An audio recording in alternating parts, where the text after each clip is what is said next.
はい、皆さんこんにちは、まゆです。お元気ですか？このポッドキャストでは、日本人の私が普段友達や家族と話をするような自然な日本語でお話をしています。で、少し難しいと思うかもしれないけど、イラストや英語でフォローしていきますね。今日はね、ちょっと個人的な話をします。日本のニュースとか出来事とかじゃなくって、マインド的な話ですね。心の話で、長いので皆さんもね、リラックスして聞いてください。はい、今皆さんは何をしていますか？掃除ですか？それともご飯を食べていますか？何かしながら日本語のインプットをしてもらえたらと思います。はい。で、今日のテーマは、悲しいことがあった時にどうやって乗り越える？です。せっかくね、日本語を勉強している皆さんに聞いてもらうので、気持ちを表現する言葉、そういうものをいろいろ紹介しながらお話ししていこうかなと思います。で、皆さんはこれまでにどんな悲しい出来事がありましたか？生きているとどうしても悲しい出来事ってありますよね。嬉しいことがある。でも一方で悲しいこともある。それが人生なのかなと私は思っています。だから今日は私だけじゃなくてね、世界中できっと多くの人が経験しているような4つの悲しみですね。それについて少し分けてお話をしていきます。で、日本の文化とか背景もね、どういう状況なのかね、文化とか暮らし、そういうのも説明しながら、私の実体験も含めてこのお話をしていこうかなと思います。で、その悲しみのテーマですね。それは4つです。1つ目、受験の失敗。で、2つ目、失恋。で、3つ目、仕事のミスとか失望。なんか自分に対してね、へこんじゃう。自信がなくしたりする。そういう仕事の悲しいことですね。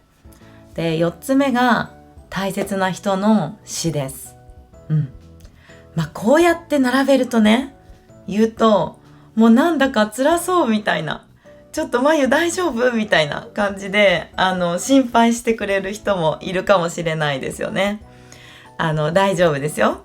私は今とても幸せに過ごしています。この YouTube もね、すごく見てくれる人が増えてきて、本当に嬉しい気持ちで毎日を過ごしています。でも幸せでいられるのは、さっきのようなね、4つのその人生の悲しみを一つ一つ乗り越えてきたからなんですよね。だからその時のこと、当時のことって言いますね。思い出す時に当時のことって言います。その当時のことを思い出しながら、どうやって気持ちを整理してきたのか、乗り越えてねきたのか、この動画をね作るのにいい機会だなと思って、自分でもすごく振り返ってみました。はい。で、まずは受験の失敗についてですね。受験、皆さんの国にもありますか？日本はね、大学を目指す場合ね、多くの子供が高校受験、そして大学受験、2つの受験を経験していました。私の時代は特にそうでしたね。で、今はもうちょっと小さい頃から小学校受験とか中学校受験をする子供もとても増えています。でも公立ですね、そのお金がかかる私立ではなくって公立で学校教育を受ける場合はこの高校受験と、大学受験っていうのが一番スタンダードな受験になります。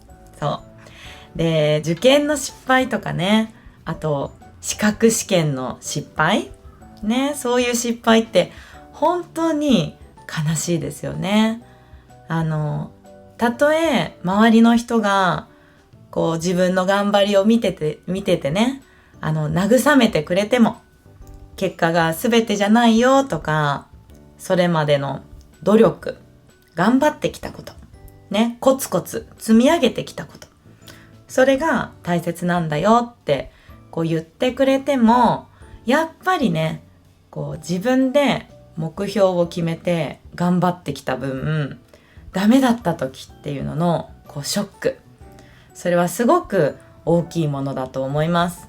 で、私は高校受験の時ですね、行きたかった学校にね、落ちました。そうで、日本では受験に合格することを受かる、で不合格になることを落ちると言います。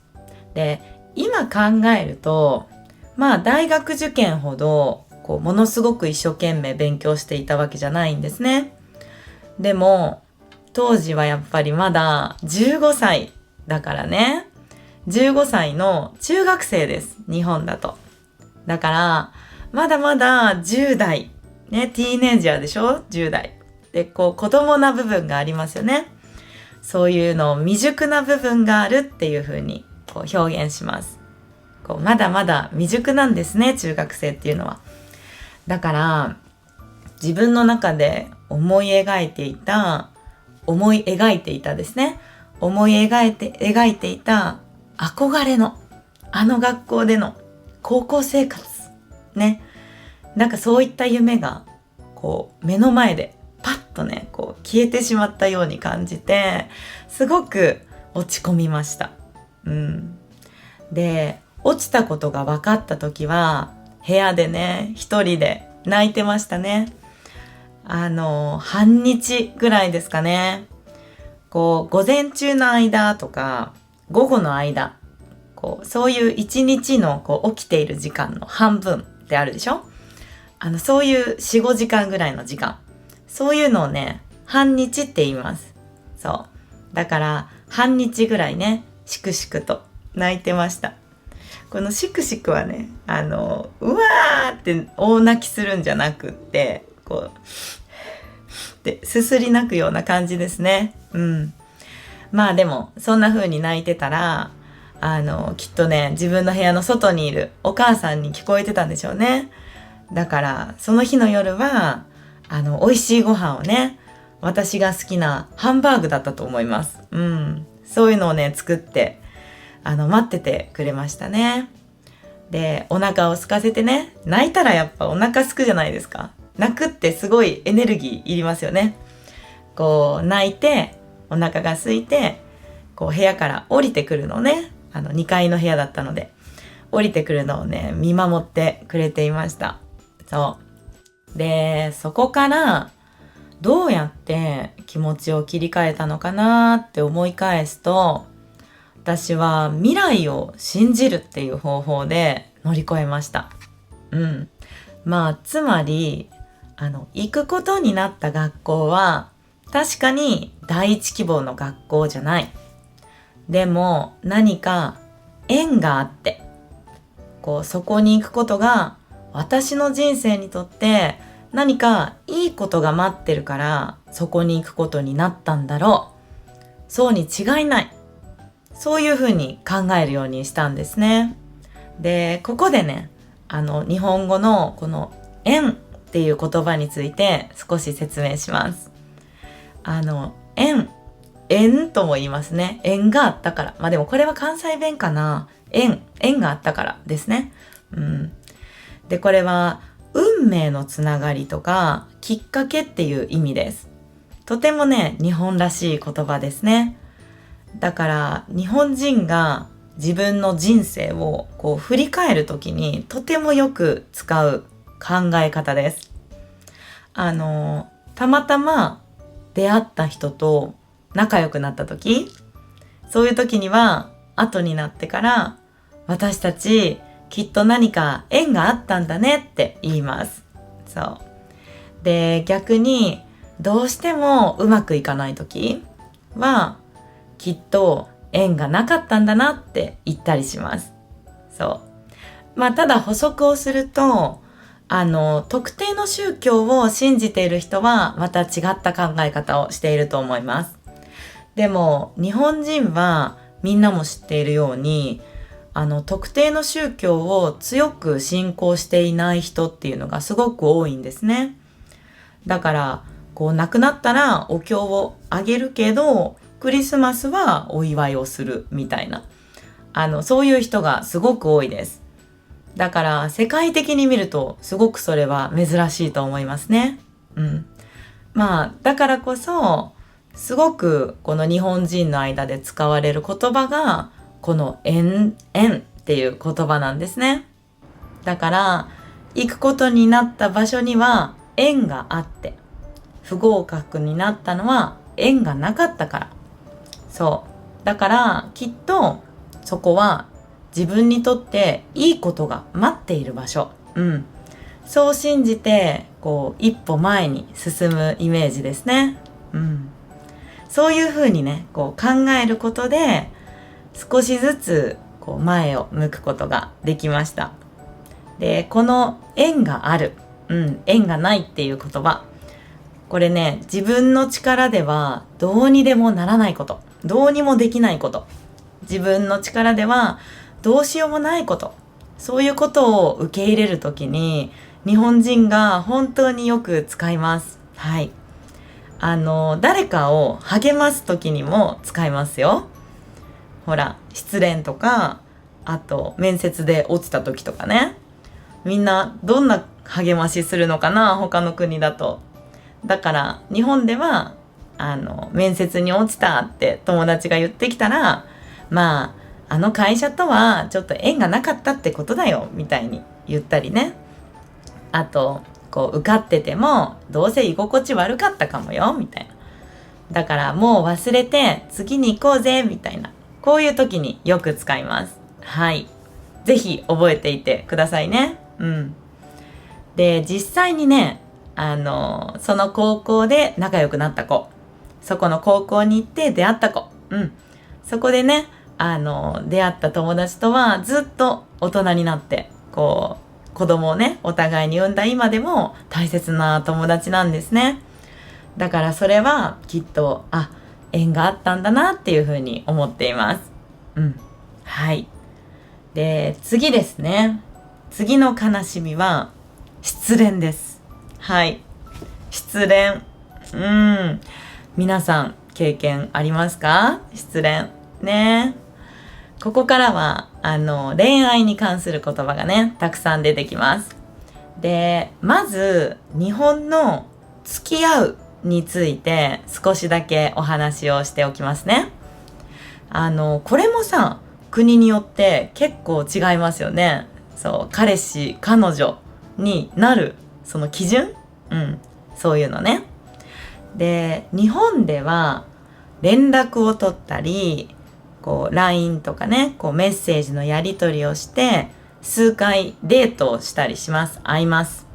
で、お互いにいいなって思ったら、だいたい私たち付き合おうっていう告白があります。どちらかがちゃんとカップルになりたい、お付き合いをしたいっていうことを伝えて、その言葉があって正式に彼氏彼女になる、そんな感じですね。で、もちろん例外はあるけど、基本的にはそういうイメージです。はい。だから女の子がね、集まって恋愛の話をするときあるでしょ。恋バナをするって言うんだけど、こんな相談があります。私と彼はよく遊んでるし、もう仲もいい、めっちゃ LINE のやり取りも毎日してるけど、なんか付き合おうって言ってこない。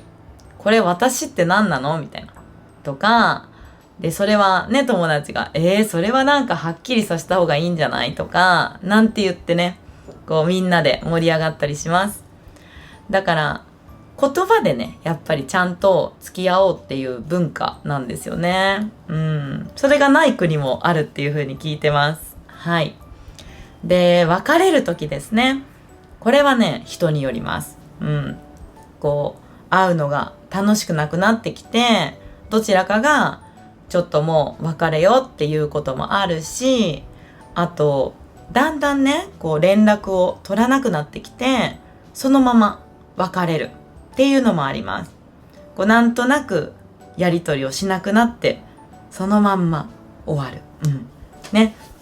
こういうのをね、自然消滅って言います。こう、会話とかだと、最近連絡取ってないんだよね。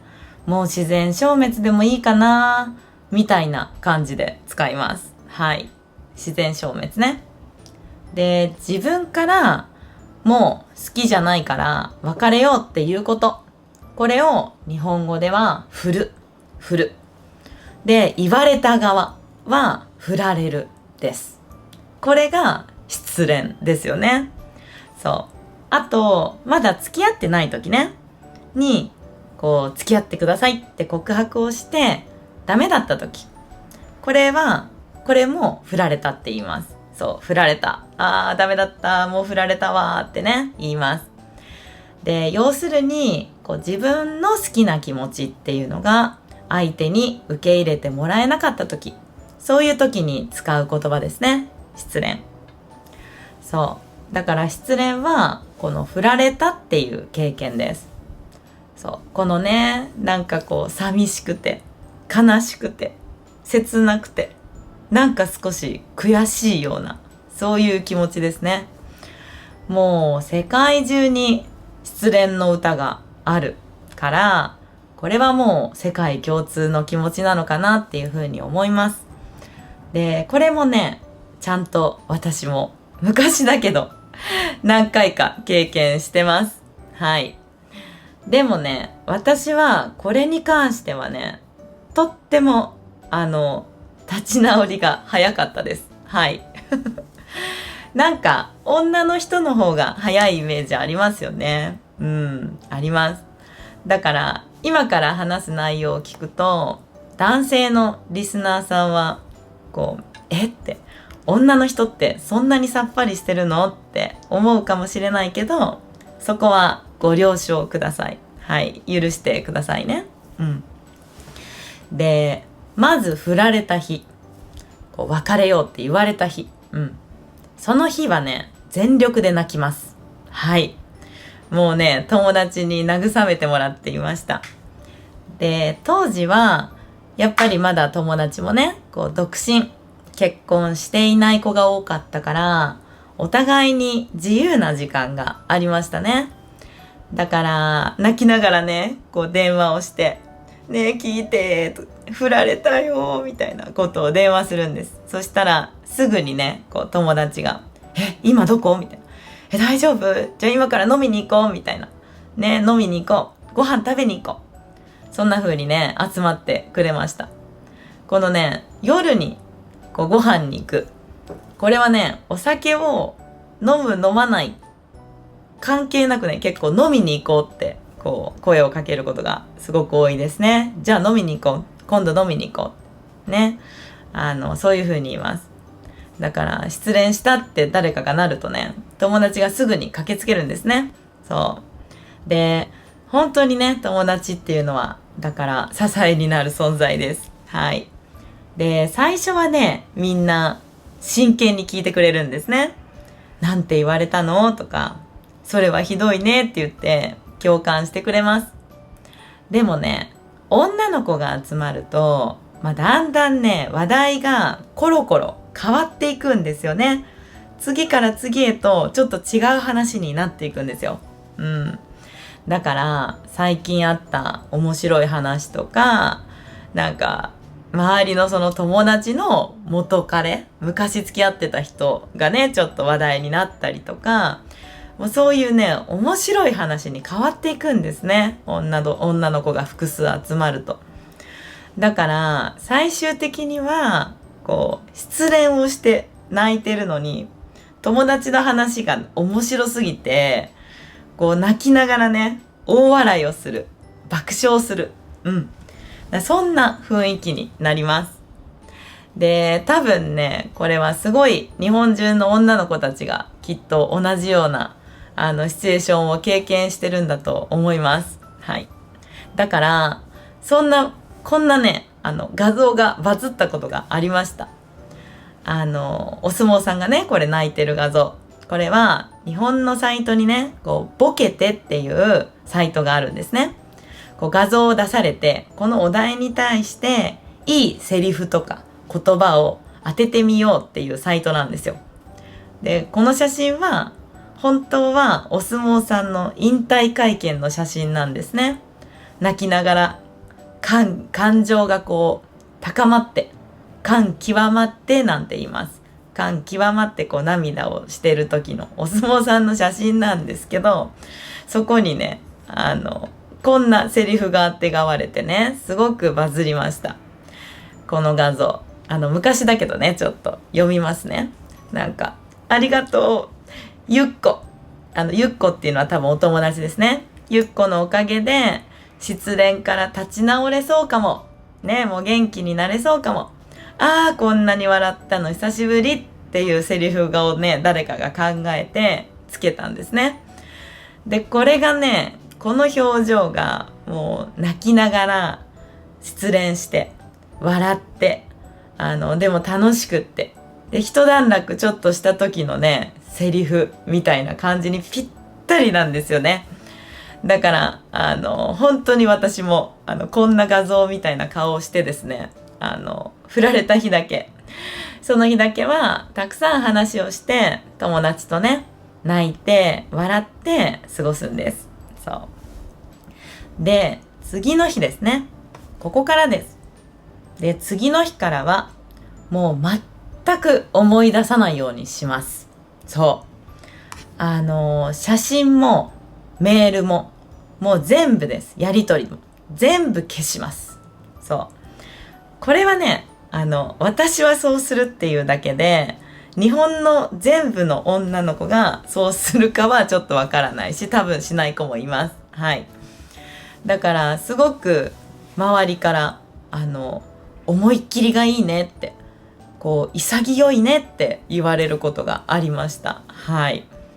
でもね、で逆にいつまでもこう引きずってしまうこと、その人のことをずっと考えちゃってね、ずっと好きでずっと泣いてるみたいな、そういうのをこう未練があるって言いますね。未練がある、まだ好きなこと、まだちょっと未練あるんだよね、未練タラタラとか言いますね。未練がずっと続いてる、もう未練タラタラじゃんみたいな感じで言ったりします。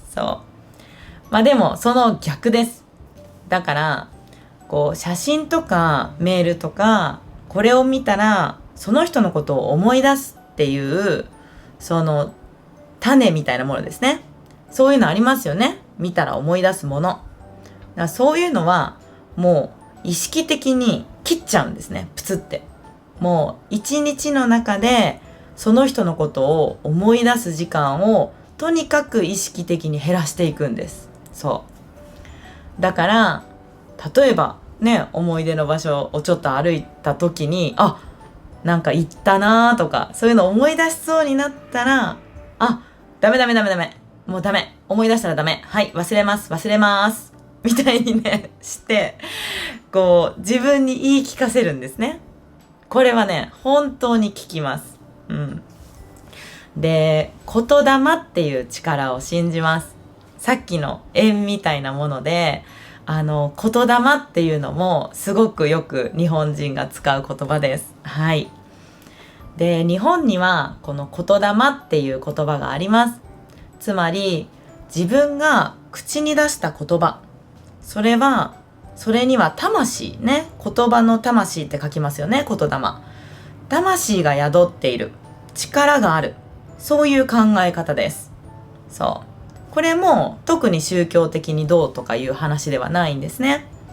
自分の声は自分が一番近くで聞いてるね、自分で聞いてる。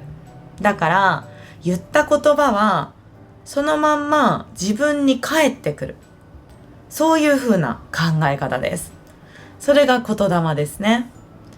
だから、例えば友達に、なんか別れたんだって大丈夫ってね、久しぶりに会った友達に聞かれるとします。で、その時に、絶対に、あ、大丈夫。もう立ち直ったよって言うんです。そう。まだ好きでも。うん。そうするとね、その声を自分で聞くでしょ？あ、もう大丈夫って、立ち直ったって自分で聞くじゃないですか。ね。そう。そしたら、何度もね、そうやって言っているうちに、あれ？私本当に大丈夫なのかもって思えてくるんですね。うん。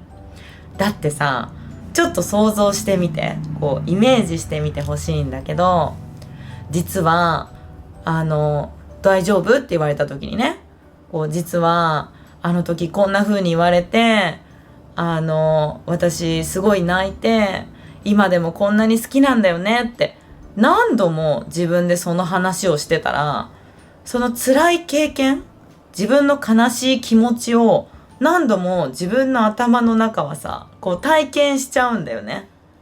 だから、そういうね、思い出してもう一回体験するっていうことを一切しないようにするんです。そう。だから、もうね、あ、大丈夫だよって、立ち直ってる、もう全然平気、もう次の恋に行こうと思ってるみたいな。くらいに、こんなことばっかり口に出してね、喋って過ごしているうちに時間が経って本当に大丈夫になります。はい。もしね、今失恋してる人がいたらダメですよ。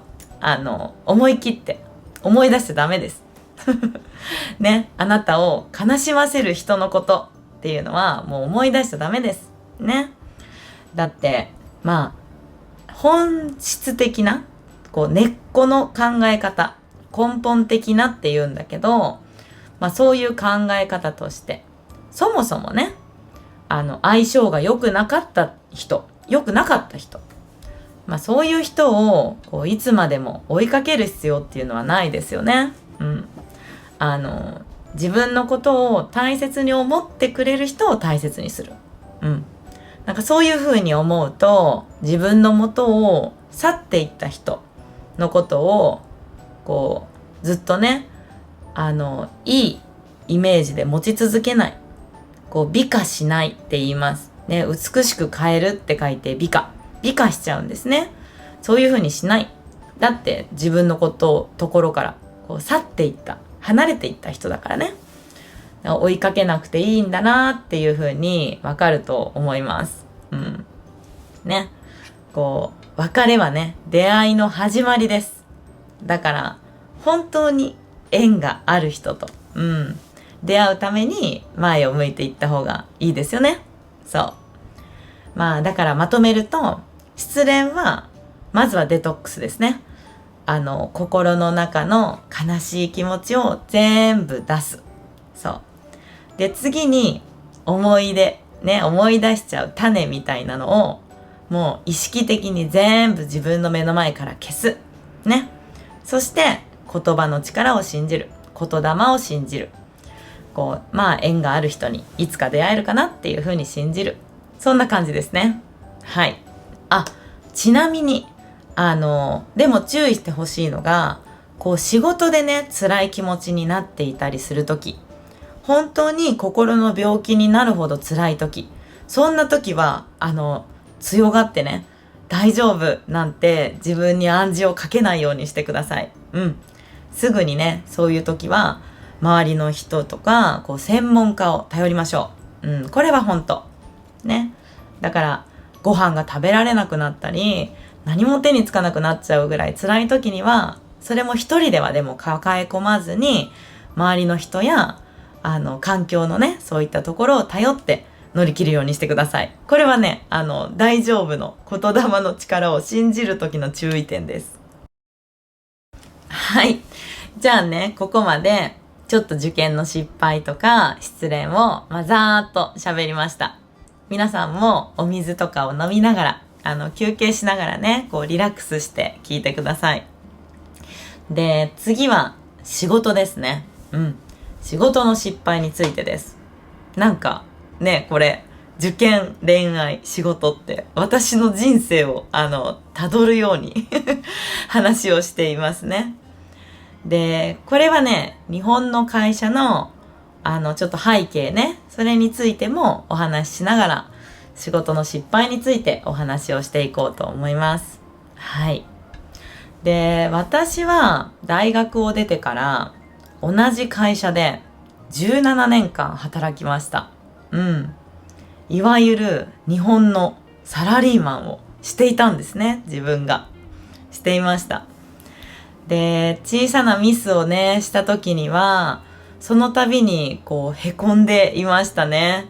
ミスをした時に悲しくなったり、気分が落ち込む気持ち、こういうのはよくへこむって言います。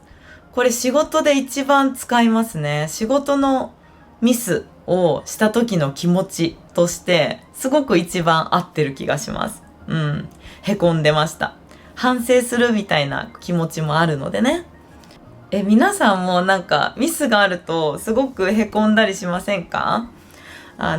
私はね、怒られたり、先輩とかね、上司にすごくきつく言われることがすごく苦手なタイプでした。打たれ弱いなんて言います。逆に何を言われても強くね、メンタルを保てる人は打たれ強いって言いますね。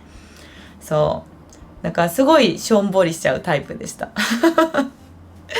で、日本ではね、学生の時から学校行ってね、卒業して初めて仕事をしてお金をもらう立場になって働くこと。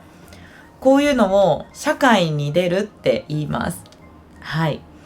で、日本は社会に出て初めて自分の得意なこととか不得意なこと、苦手なことに気づく人っていうのが非常に多いんですね。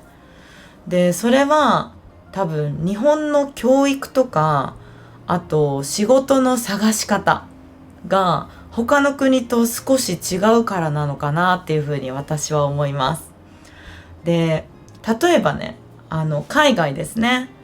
例えば海外では小さな頃から自分は何が得意なのか、何のプロフェッショナルに噛んじゃった何のプロフェッショナルになるのか、プロになるのかっていうね、考える機会がすごく多い教育だなと思います。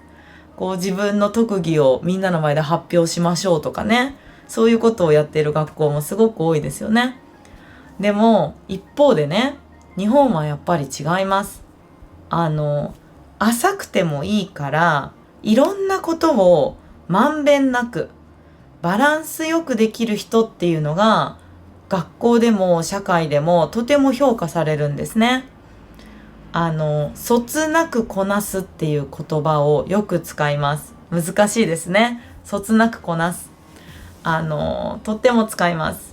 これは要するに何か突出したね、得意なこと、プラスなことはなくてもいいから、マイナスがない。できないこと、著しくひどくできないことがない。そういうことを言います。そつなくこなす。だから学校の成績も特定の教科だけで評価されるっていうことはなくって、全てのバランスですね。そういうのが大事になります。で、就職の時も仕事を探す時も総合職っていう名前、総合って何でもってことですよね。総合職っていう名前で募集されるんです。で、これは入ってから営業だったり、あとセールスね、あと事務、それから何か考えたりするクリエイティブの仕事、そういうのを入ってから仕分けされるみたいな、配属されるっていうんですけど、決める、そんな風土なんですね。だからそんな風に育つから、働く前にね、自分の強み、得意なことっていうのは何かっていうのを考える機会っていうのがあんまりないんですよね。だからすごく社会に出た時にね、初めて気づくんです。仕事をして、あれ、私ってこんなにもこれができないんだっていうことに気づくんですね。で、私は本当にこれがそうでした。だから特にやっぱり会社からはまんべんなくいろんなことができる力っていうのを求められるので、それが欠けてる部分があるとね、できない自分がすごいダメなように感じました。特に働きたて、新人って言いますね。若い頃は特にそうですね。一生懸命まだ自分は何でもできるようになりたいって思ってるし、頑張る。だからできない自分っていうのをちょっと認められない。まだ受け付けられない。ね、そういうのってないですかね。働いた時にね。なんか大人になるといろいろちょっと割り切れるんですけど、若いうちっていうのは何でもできる自分に憧れたりしますよね。そうだから具体的に言うと私は商品を考えたりね、企画をしたり、あとアイデアを出したりすることはすごく好きでした。でもその反面細かい数字をねチェックしたり、いわゆる事務の作業ですね。丁寧な資料を作ったり、そういうことがねすごく苦手だったんですよね。で、ちょっと数字を打ち間違えたり、そういう小さなミスってありますよね、パソコンの。ああいうのをね、ボンミスって言います。そのしょうもないミス、あんまり大きなことじゃないけど小さいミスですね。注意を向けてたら防げた、そういうミスのことをね、ボンミスって言います。そうだから自分のことをボンミスの女王だと思ってましたね。もう全然嬉しくないけど、そうなんです。で、そんな自分にね気づいた時、仕事が何でもできるわけじゃない、やっぱり苦手なこと、自分の苦手なことに気づいてへこんだ時、そういう時の乗り越え方ですね。これはね、まずはもうできるふりをしないっていうことですね。できない自分、そういうのをそのまま受け入れる。で、会社はさ、チームでしょ？みんながいるね。組織って言います。組織だから自分ができない部分っていうのは、それをね得意な誰かがいるんですよね。それがちゃんと好きな人ね、自分が苦手なことが得意な人がちゃんといます。だからチーム全体でね、綺麗な五角形ですね、バランスが取れてればいい。そんな風にね考えるようになりました。だから苦手だからこそ、これは何々さんにちょっとお願いしたいです。でもその分こういうことはできるので、チームに協力します、貢献しますって言いますね。貢献します。そういうのをね事前に伝えることが大切かなって思いました。それでもやっぱり日本の会社っていうのはまだまだ完璧な人を求めているように思います。すごくいいところがなくってもいいからダメなところがない人、なんとなくねそういう空気がありますね。だからこそやっぱりこの昔ながらの日本の会社っていうのは30年間ぐらいね成長ができなかったっていう部分も、そういう考え方のせいもあるんじゃないかなって私は個人的に思いますね。やっぱり今世界でどんどん大きくなってる会社っていうのは、それにね強いところを持った人の強い部分だけをすごいいろんなねジャンルで強い人を集めてきて、そのジャンルだけをその人にお願いする。なんかそういうことでね、総合的なこの会社としての力を高める、なんかそんなイメージがあります。私が今やってるこの YouTube の世界ももう本当にどこか尖ってる人ばっかりですよね。そのチャンネルごとにすごい個性があって違うから、ファンがついていくのかなっていうのをすごい大成功してる YouTuber の人たちをね見ると本当に思います。まんべんなくできてる人よりもそのチャンネルの個性がねすごくあるチャンネルの方が伸びるのかなっていうのを見てて思いますね。だから仕事はね自分のできないところに気づいて、それを受け入れることですね。最初はすごくショックかもしれないけど、この世界っていうのはいろんな人のね力で動いてます。だから仕事でねできないことがあるってなった時に、そのできない自分に目を向けてね、心が病気になっちゃったりしないように心が元気ないい状態でね働き続けられるように、自分の力だけで頑張らないようにしてください。誰かを頼りましょうね。そして助けてもらったらその分だけ、自分も頑張る。これがすごく大切かなと思ってますね。ただ私もね17年同じ会社にいた時にはなかなかちょっと一歩引いて見れないんですね。客観的に見れないです。で、辞めたからこそ分かることっていうのがあって、それはやっぱり思い切って環境を変えるっていうのもすごく大切だなっていうことです。やっぱりね会社っていうのはそれぞれの雰囲気がありますよね。だから働く場所が変われば褒められる理由とか褒められるポイントがね変わるんですよね。会社が変わると、仕事が変わると。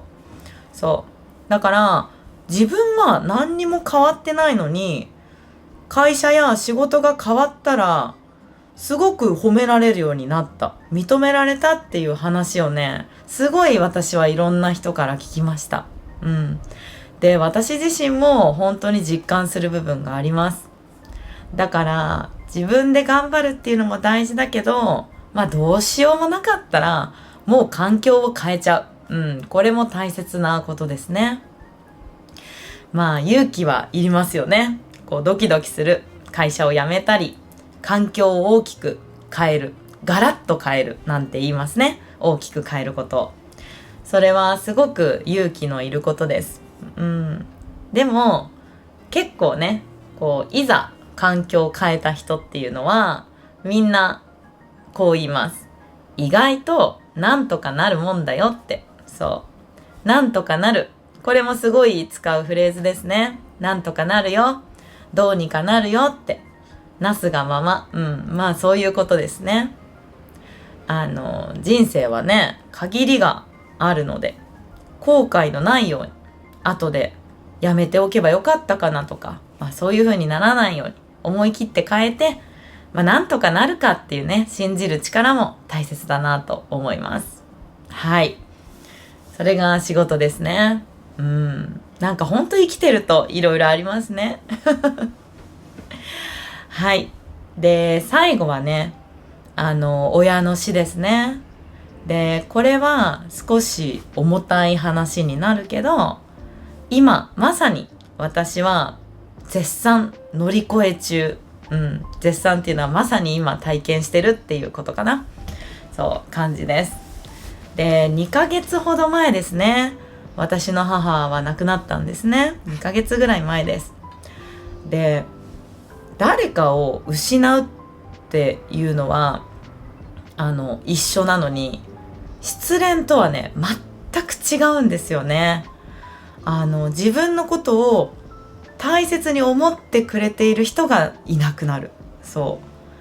自分も大切に思ってた人、そして失恋はね写真とかメールを全部消して思い出さないようにする、もうそれでいいんですけど、母との思い出とか親とのそういうものっていうのはやっぱり写真も残したいし、逆に思い出したいっていう気持ちありますよね。思い出をねゆっくり回想する時間、思い出す時間を作ること、そういうのね思い出に浸るって言います。思い出に浸りたくもなるんですよね。でも思い出すとすごくうわーって涙が出てきたり、悲しみがねやっぱりふわーって襲ってくることがあります。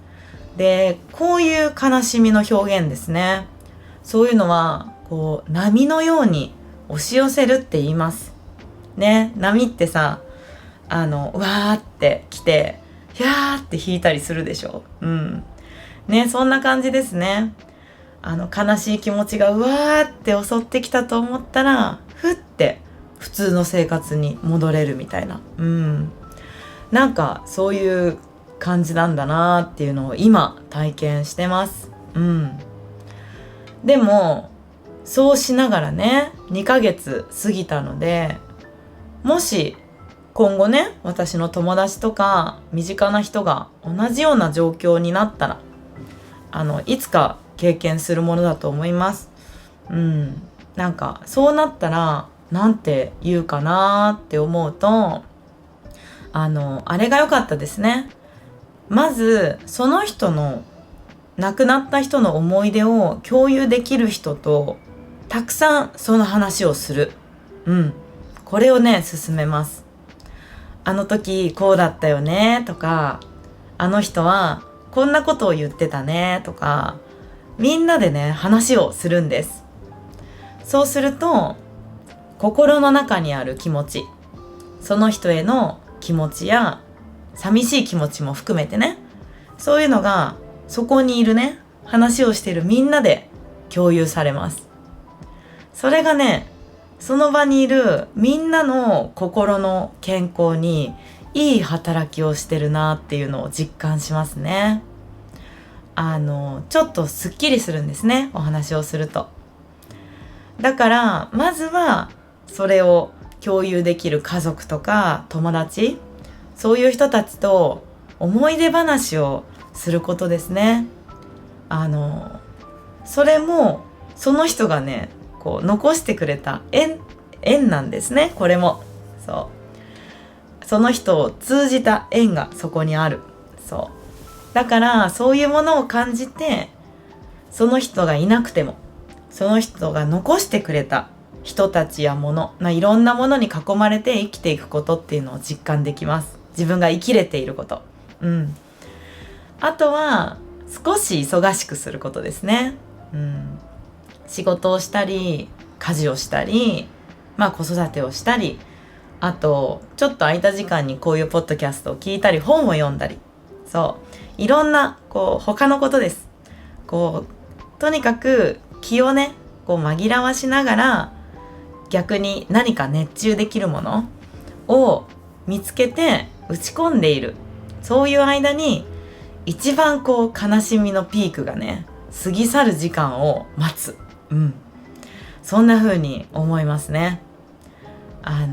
それが私の今2ヶ月のこの親がいなくなった悲しみの乗り越え方かなっていう風に思います。ということでね、かなり長くお話をしました。ここまで聞いてくださった皆さん、ありがとうございます。で、少しね、感情がすごい私も高まっちゃって、言葉が難しい部分もあったかもしれません。でも、すごくね、自然な表現はたくさん入れれたかなと思います。すごくいつものポッドキャストより個人的なお話をしたので、新鮮なね表現もあったかなと思います。で、私はねこのポッドキャストのおかげでとても元気になっています。それこそ今私が熱中できるものなんですね。生活の中でこれを作って皆さんに配信する、そしてねいろんなコメントをいただいたりする、そういうのがすごくいいプラスの力を私にくれていて、いいメリハリになっています。メリハリって言いますね。なんて言ったらいいの？メリハリ、生活に張りが出る。いい生活ができています。で、おかげさまでね登録者ももうすぐ5000人になりそうかなっていうところになってきました。本当に嬉しいです。ありがとうございます。ということで、最後まで聞いてくれた皆さん、ありがとうございました。少しでもこの動画がいいなと思ったら、チャンネル登録といいねをお願いします。それではまた次回の動画でお会いしましょう。またねー。